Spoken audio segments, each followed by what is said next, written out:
I've never met a person who was not successful that didn't have a great amount of self-discipline within their life. Self-discipline and being able to perform and being able to keep your life on schedule and being able to keep commitments and promises and meet deadlines is essential to success. The fact of the matter is that the reason discipline is hard to maintain is because it is hard to maintain. That's what makes discipline hard. It's hard. It's real simple. If you don't work out, you don't get a muscle, right? I always tell people there's a daily practice like priming. If you don't do that, if you get up and you just have no discipline whatsoever, you get no value of anything. Your diets don't work when you don't do them. Exercise doesn't work when you don't do them. But most of the people have some experiences that they want to shift. And once you shift those things, your whole life changes. The thing about self-discipline is that it is necessary for everything you do in your life. You have to be self-disciplined. Unfortunately, just as human as everyone else. And it is work to maintain the discipline. That's what it is, work. Holding the line, maintaining the standard, giving no slack, none. That's the discipline. That's the discipline, and it is hard. If discipline comes from somewhere else, it's very, very hard to remain consistent because you tend to resist. It's wild because I see trainers and they're in the gym with people and, the guy or girl that they're working out hates their workout, hates it because the discipline is coming from somewhere else. It's something that you dread every time you go in. You don't really want to do it.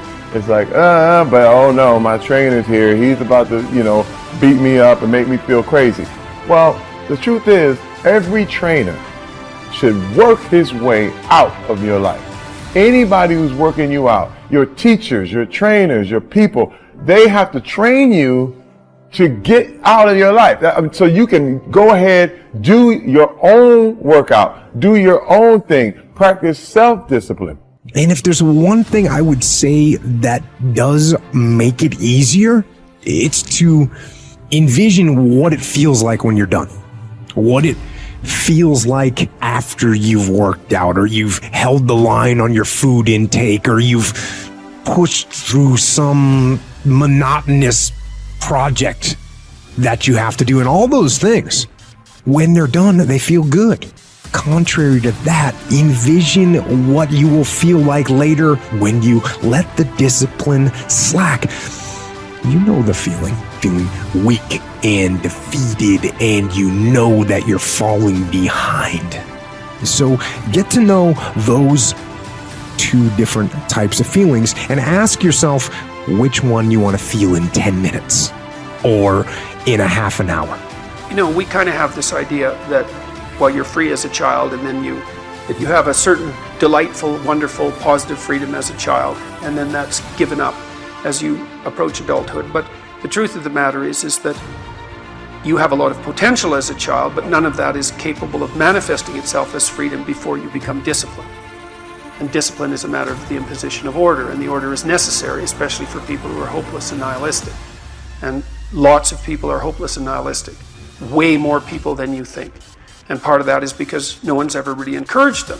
And so the book is in part a matter of encouragement. It's like, lay a disciplinary structure on yourself, get the chaos in check, and then you can move towards a state that's freer, because it's discipline first. Like, look, if you're going to become a concert pianist, there's going to be several thousand hours of extraordinarily disciplined practice. That's the imposition of order on your potential, let's say. But what comes out of that is a much grander freedom.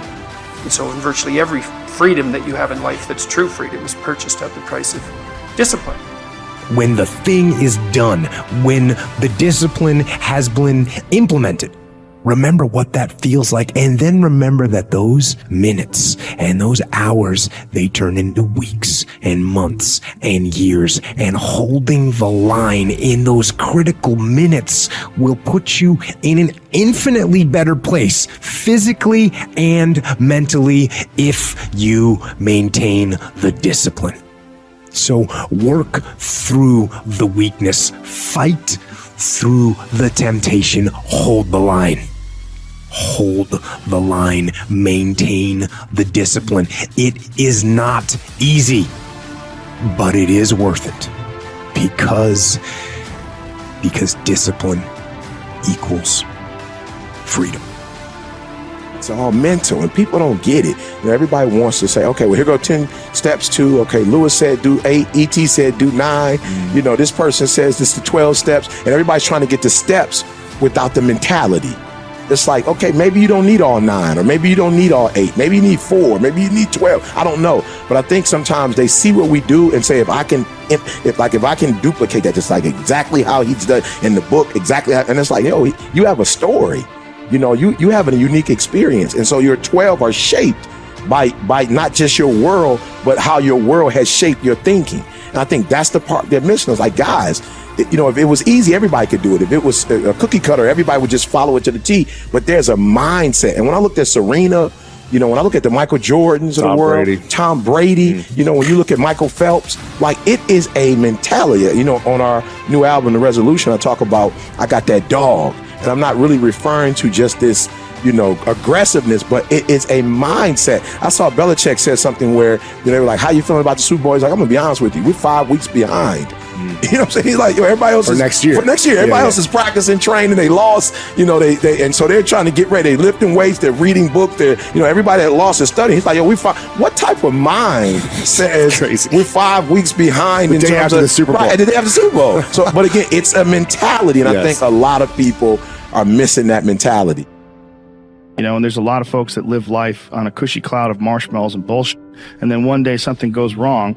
And I mean, that's why spoiled kids are so sad. Like a spoiled young boy is one of the saddest things ever. A young boy that becomes a man and can't take care of himself, and his dad has to keep on rescuing him. His dad has to keep on bailing him out of situations and giving him money. I've met guys like that. And that is a crippling affliction when they don't have the character themselves to be able to get by in life. They constantly need someone to help them and bail them out. Even as a grown man, I've met guys in their 40s that still need help from their parents.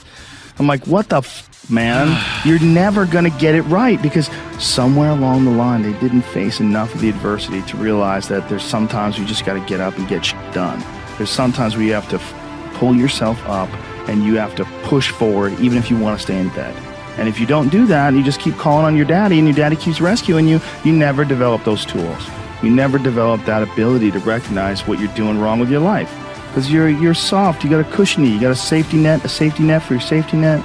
Make every day your masterpiece. The secret of your success, the secret of my success, is determined by what we do daily. And we've missed this all the time. I wrote a book called Today Matters. The reason I wrote the book Today Matters is because today matters. We over-exaggerate yesterday. We just think we were amazing yesterday. We weren't. Just trust me. Of course, when you're my age, 71, you don't need to worry about it. You forget. The other day I was in a car and Margaret looked at me and said, John, we're forgetting everything. I said, we kind of are. She said, let's do a plan. I said, what's your plan? She said, you remember who we are, and I'll remember where we're going. Hey, it's working. It's really working. You got to divide it up a little bit. You got to divide it up. We over-exaggerate yesterday. Hey, we overestimate tomorrow. Oh, yeah. Tomorrow. I'll get to that tomorrow. Oh, yeah. I'll do that. Oh, yeah. Tomorrow. By the way, good intentions are worthless. Worthless, folks. When are you going to fall out of love with good intentions? They're worthless. Good intentions are worthless unless they lead to good actions. Nobody ever had their life changed by somebody hoping, thinking. Good intentions are not enough. Yeah, I'm inspired by, life and all sorts of things. You can say something right now and it would inspire me to write a song or something to happen. Most kings just happen to be inspired by Basquiat drawing. The drawing that he had. Most young kings get their head cut off on the bottom. And I looked at that and I was like, it's powerful. Just the statement in itself, lends itself for a song. The song starts inspired by Basquiat. My chariot's on fire. Everybody took shots at my body up. I'm tired. And then it build me up to break me down, to build me up again. They're like, oh, we need you back so we could kill your ass again. It's like this thing, this love, hate. thing that the world has with success, period.